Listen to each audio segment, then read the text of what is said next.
Boy, oh boy, does it feel so good to destroy these Saints. I mean, like, listen, we beat them in the playoffs a couple years ago. They started running around talking about, you didn't win the division, though. We run the division. We beat them last year for the division. We won the division. They started saying, yeah, but y'all can't beat us in the regular season. Now we beat them in the regular season with a healthy quarterback in Jameis Winston. I know he had, fractured back or whatever, but he was still playing. If they're on the field, they're on the field. It is what it is. And then we beat them. What excuses do these Saints fans have? You know what I'm saying? Like, what's next? What are they going to bring up next? It's crazy. But anyways, what a sweet win. Before I get into my win, or into our win, I am Ramy B. I post weekly Buccaneer videos, so make sure you click subscribe down below so you can stay on track and keep up with my videos. So yeah, our Buccaneers had a very frustrating offensive game, but a dominant defensive performance to lead us to a 2010 victory. Our Bucs had 260 total yards, 188 passing, 72 rushing. Not the most efficient offensive day. The Saints had 308 total yards with 206 passing and 102 rushing. A lot of the passing yards came in that final touchdown they had. Their second to last drive, I want to say it was. A lot of garbage time rushing. They did, they had that one drive, I think it was in the third quarter, where they were very efficient running, and then they ended up fumbling. But yeah, overall, a very, very defensively dominated performance. The score 2010 doesn't really show how defensive it was. I mean, it was only, 3-3 until like 8 minutes left in the game or something like that. But anyways, offensively, Brady was 18 for 34, 190 yards and a touchdown and a fumble in the first half. Again, not the most efficient day, but he made the throws that needed to be made. We literally didn't have our starting receivers for like half the games, and once Evans had that brawl, which I'll get into later. Leonard Fournette had 24 rushes for 65 yards. Again, not that efficient. It seemed like on offense we were unable to move the ball. That's 2 games now where offensively we don't look that good, which is kind of scary thinking about our defense has been carrying us, and once the offense just becomes average, it's going to be we're going to be a very difficult team to face and play. On the receiving end, Evans had 3 for 61. Not bad. He did have that brawl with Marshawn Lattimore that essentially sparked the game. I mean, up until that point, we were being bullied on the offensive side. It seems like that entire incident kind of rattled the Saints, because offensively, after that, they had 3 or 4 turnovers. 4 turnovers, I think, yeah. And then on offense, we were able to start moving the ball a little bit. Our defense kind of turned it up. So, yeah, Rashad Perriman, 3 for 45 and a touchdown. A beautiful 28-yard touchdown that shows Brady's arm is still alive. I know everyone's saying 45, it's going to wither. No, he had great touch, great accuracy, threw a perfect ball, great ball placement. And it seems like Rashad Perriman is very clutch. I mean, anytime we need him. In 2019, when we lost Evans and Godwin, he kind of stepped up. Last year, he stepped up when needed as well, when he had injuries.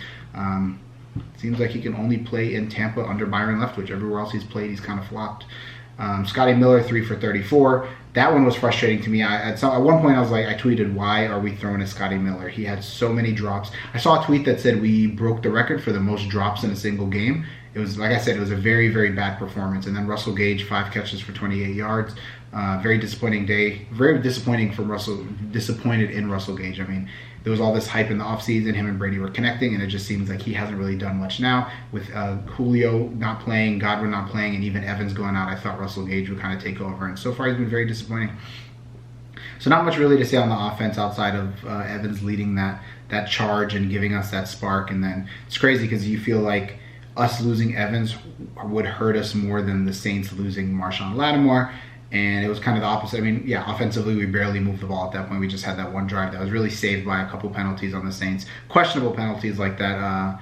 The one, I think it was to Cameron Brate, I think it was, where it was like a targeting call, I guess, where he went in head first. It was questionable, but I'm not mad at it because it evens out that Levante David one that gave them the first down, where they said it was like a helmet to helmet or whatever. So, yeah, offensively, we didn't really do much. But the defensive side, though, we held Jameis to 25 of 40 for 236 yards, 1 touchdown, and 3 picks. 2 picks to Jamel Dean, a deep ball that was very well covered. The other one was an overthrow. And then the pick 6 Mike Edwards took back. That's the Jameis we all know and love. He's finally throwing touchdowns to Buccaneers players again. So it was only a matter of time before the old Jameis came back. And you see, once things get tight and they go down, Jameis starts, pressing, and then the old habits come back. We held Mark Ingram, 10 rushes for 60 yards, 6 yards a carry, which is kind of bad on the defensive end. I feel like our rush defense this season between the first and second games has not been the best, but we did force a fumble. I think it was Devin White that forced, no, it was Logan Ryan that forced that fumble with the punch out. And that essentially changed the momentum because they were driving down. I think he fumbled it at the 10. They were about to score, and that essentially changed it. That's kind of like the playoff game where that Antoine Winfield, when he forced the fumble, and I forgot the tight end's name, and that kind of changed the momentum. Dwayne Washington was their next leading rusher, 4 for 18. Olave, I don't even know how to say his name, 5 catches for 80 yards and a fumble. That was crazy because he caught that ball wide open, stumbled. That should have been a touchdown. And he kind of lost it on his own, which is ridiculous. And, I mean, he got open a couple times deep, but Jameis just kept overthrowing him. Michael Thomas, slant boy, 6 for 65 and a touchdown. That touchdown came late when they were already down 20-3. And, of course, Michael Thomas nature scores that touchdown down 2 possessions with, 3 minutes and some change, and he's in, the end zone flexing and all that. Shows you kind of where their mind is. And then their next leading receiver was Juwan Johnson, 4 catches for 40 yards. Other than that, I don't think anyone had more than 25 yards. But I do want to mention specific defensive players. Devin White, 11 tackles, 1 sack, and 1 forced fumble that was not recovered.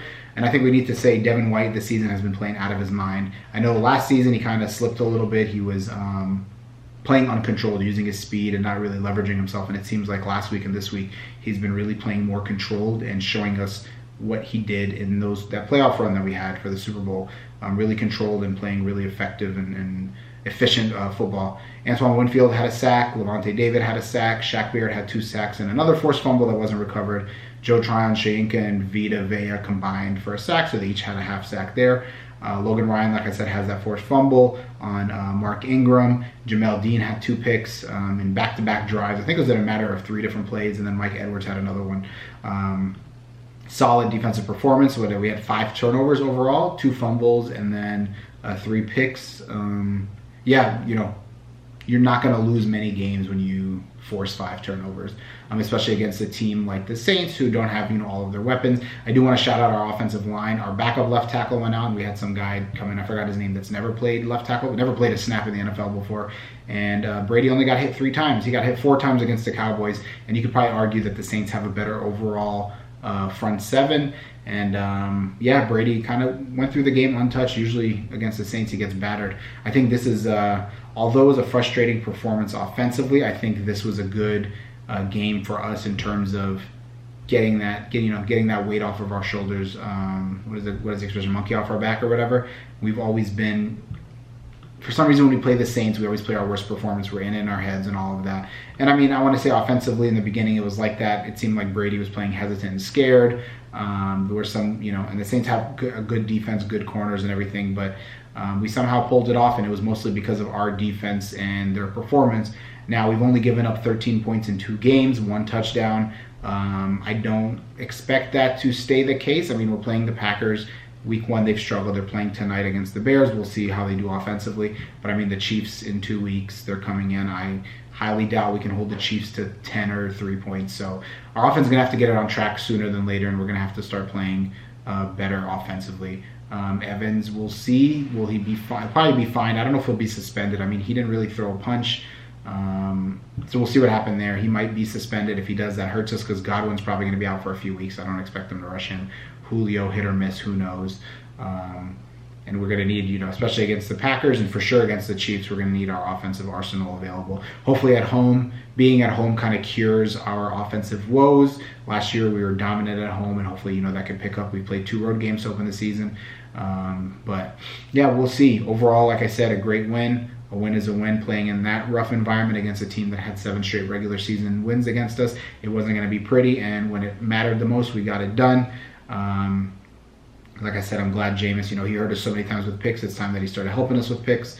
And we're 2-0, number 1 in the division. Falcons are losing to the Rams. Panthers lost to the Giants, I want to say it was. Saints lost. We're already 1-0 in the division. I don't assume the Falcons are going to pull it off against the Rams, but you never know. Either way, we're standing alone at 2-0. I don't know what the rest of the NFL looks like. I don't know if there are so far any other 2-0 teams. There might be. But we'll see. I think we might actually be the only 2-0 team in the NFL. Let me check that real quick. All right, I checked it real quick, and it looks like, no, I was wrong. We're not the only ones. The Giants are 2-0, surprisingly. Seahawks are losing now. They're 1-0 in that division. Vikings and Bears are both 1-0, and we'll see kind of what happens with those games. So there's a good chance that potentially, if the Bears will probably lose to the Giants, there's potentially a chance that we could be, us and the Giants could both be, tied with the best record in the NFC, which is crazy to think of. But You'd think there'd be more 2-0 teams, but they're all saying the NFC is not that strong this season, so helps us out. But anyways, I don't want to make this too long. Thanks to Buck Nation for tuning in. We finally beat the Saints, finally got that dub in New Orleans. We're going to see them again later in the season, I think in December, and hopefully by then, our record is way ahead of theirs, and we can play a good offensive game. But yeah, please comment down below what concerns you most. Is it the injuries? Is it the offensive play calling? Is it the efficiency? And yeah, as always, thank you for tuning in, and I am out. Let's go! You were